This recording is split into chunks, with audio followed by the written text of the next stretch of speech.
మొట్టమొదటి నుంచి కూడా తెలుగుదేశం పార్టీ మైనారిటీలతో అనేక కార్యక్రమాలతో అనుబంధం ఉంది.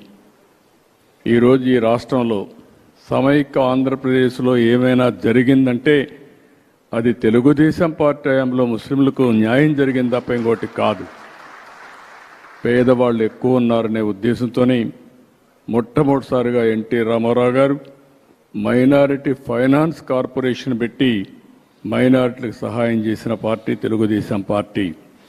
నేను ముఖ్యమంత్రిగా ఉన్నప్పుడు ఆ రోజు మీరు ఒక్కసారి చూస్తే ఉర్దూ అంత మునుపు ఆందోళన చేసేవారు.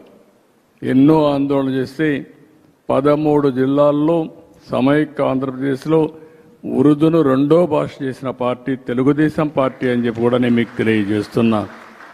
ఇదే కాకుండా హైదరాబాద్లో ఒకప్పుడు మక్కాకి వెళ్ళాలంటే బాంబేకి వెళ్ళేవాళ్ళు.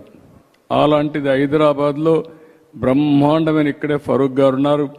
ఆ రోజు ఫరూక్ గారే మంత్రి, ఈరోజు ఫరూక్ గారే మంత్రి. ఆయన ఆధ్వర్యంలో ఆ రోజు బ్రహ్మాండమైన హాజ్ భవన్ కట్టాం.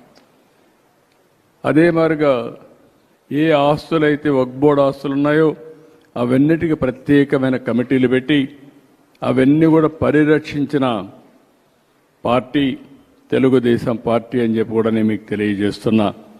హైదరాబాద్లో ఉర్దూ యూనివర్సిటీ నేను ఉన్నప్పుడే తీసుకొచ్చాను. కర్నూలులో ఉర్దూ యూనివర్సిటీ నేనే తీసుకొచ్చాను. కడపలో మనం ఆజ్ హౌస్ కట్టాం. ఇక్కడ కూడా ఆజ్ హౌస్ ఫౌండేషన్ ఇస్తే వీళ్ళు వచ్చిన తర్వాత అది కూడా తీసేసే పరిస్థితికి వచ్చారు.